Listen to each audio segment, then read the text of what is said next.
Radio Leeds. 7 minutes now past 7. Our big stories in Bradford this morning, where apparently Bradford should take in as many refugees as it is able to. Well, that's the claim from the new leader of Bradford Council, Susan Hinchcliffe. She said the city should continue to take in people fleeing other countries, as long as the government gives the districts the money to do so. And the announcement comes 1 year after the first Syrian refugees arrived in the city. This is what Susan Hinchcliffe, the new leader of Bradford Council, told us. There's no artificial cap the way it exercised in Bradford. We will continue to support refugees who come to the district as long as government continue to finance those refugees, so that the council is not wholly responsible for financing. Bradford is a city of sanctuary and is proud of that fact. We are a city that has been built on migration, and over centuries, in fact, and those migrants have... Breakfast. BBC Radio Leeds. 7 minutes now past 7. Our big stories in Bradford this morning, where apparently Bradford should take in as many refugees as it is able to. Well, that's the claim from the new leader of Bradford Council, Susan Hinchcliffe. She said the city should continue to take in people fleeing other countries, as long as the government gives the districts the money to do so. And the announcement comes 1 year after the first Syrian refugees arrived in the city. This is what Susan Hinchcliffe, the new leader of Bradford Council, told us. There's no artificial cap the way it exercised in Bradford. We will continue to support refugees who come to the district as long as government continue to finance those refugees, so that the council is not wholly responsible for financing. Bradford is a city of sanctuary and is proud of that fact. We are a city that has been built on migration, and over centuries, in fact, and those migrants have contributed enormously to the district and its wealth and prosperity, and I'm sure these latest migrants will also do so, and it is part of our history and part of what we want to contribute to the country. Let me tell you that in total, West Yorkshire has agreed to take over 500 displaced people, and so far just over 100 have arrived here to seek refuge from the civil war in Syria. Let me tell you Mohammed's story. He's now living in Bradford with his family. They spent 3 years in a refugee camp in Iraq, where their youngest son was born. And Mohammed is an electrical engineer. He was injured in a bombing attack, and now he has problems with his leg. He also suffers from psychological trauma. I lived with my family in the city of Zabadani in a small farm. Before the war, life was fine. But after the war started, it was impossible to live a normal life. I was living with a Sudanese family in a tiny room under a swimming pool. There was no water, no food.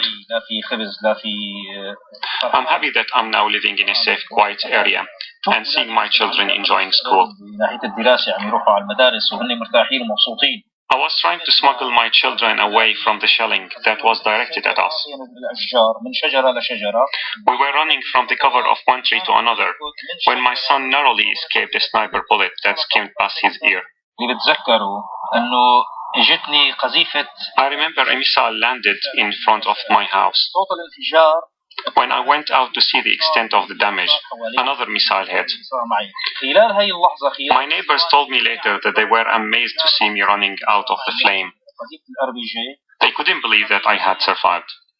One story, Mohammed's story, and you can see Mohammed telling that story on our video on facebook.com/BBC Radio Leeds. Listening to that, here's Zaki Kaf Al-Ghazal from the Syrian Association of Yorkshire. Thanks for being with us on breakfast this morning. Thanks. Yeah. What do you make of the announcement from the new leader of Bradford Council that she'd like to welcome more refugees to Bradford? I mean, it's a very bold claim by Susan Hinchcliffe, and it's admirable. I really do encourage what she's saying, and as long as the government does keep supporting the Bradford district with the funds to make it happen, I think we should try to accept and welcome as many Syrian refugees as possible. I mean, most of these Syrian refugees, as Mohammed was saying in his broadcast, have to end up fleeing to Turkey, to Lebanon, to Jordan, to Iraq. before they can try to make it to Europe. And I mean, Lebanon and Jordan in particular are states which are not very politically stable. Lebanon, the population, I mean, it's nearly one in two of the Lebanese population, nearly Syrian refugees. In Jordan, it's nearly 1 in 4. So it's not sustainable for those countries to be keeping in Syrian refugees. And the vulnerable person scheme, which David Cameron announced back last year, to vow to take in 20,000 by 2020. So it's not enough, but I think we're making starts, we're making headway, but we do need to accept far more Syrian refugees. Tell me about the work you do. You're from the Syrian Association of Yorkshire. What services do you provide? What support? So the Syrian Association in Yorkshire was established early 2013. So firstly, to raise awareness of the Syrian crisis and the perils of the Syrian revolution as well. And more recently, we've been working with Syrian refugees and we've been helping them integrate within their new society. So whether it be providing English lessons in local community centres or providing workshops and seminars for local employment opportunities and helping advise them on getting their degrees accredited or advising their children on the education system in the UK and how they go about that, and at the same time trying to be friendly faces within the community. Anyone coming from Syria, it's obviously a very different and difficult life coming to the UK. They've left their friends, they've left their family. Sometimes you've even seen, sadly, families split up. So having people who come from a similar background to them, who speak the same language, who have the same culture, who likely practice the same religion as them, it's easier to cushion the blow for these people. So Mohammed's we're there story, to support them in any way we can. Mohammed's story, clearly a very traumatic time for him and his family, and he's now suffering from psychological trauma. And there won't be many refugees who do make it, whether it's to Bradford, to Leeds, or anywhere in the UK, that won't have been through it in a way that I certainly find very hard to even begin to imagine. I agree with you. It's a very, very sorry state of affairs in Syria. I mean, from 2011, from the time of the uprising, you've had the issue of the Syrian government who've been brutal in massacring their civilians. So what do those refugees need then, Zaki? What do they need then when they arrive here? I mean, you talk about the support, I understand that. Is Bradford equipped to be able to help those refugees? Now they don't want CAP, they want to welcome as many as they can. Is Bradford equipped properly to be able to support them?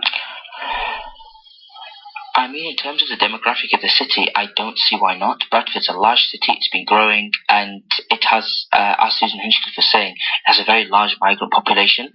Bradford in the past has thrived on various cultures getting to know one another. Obviously, with refugees who have certain psychological needs after the trauma that they've gone through in Syria and in other neighbouring countries, obviously there'll be issues in the NHS hospitals dealing with that as well.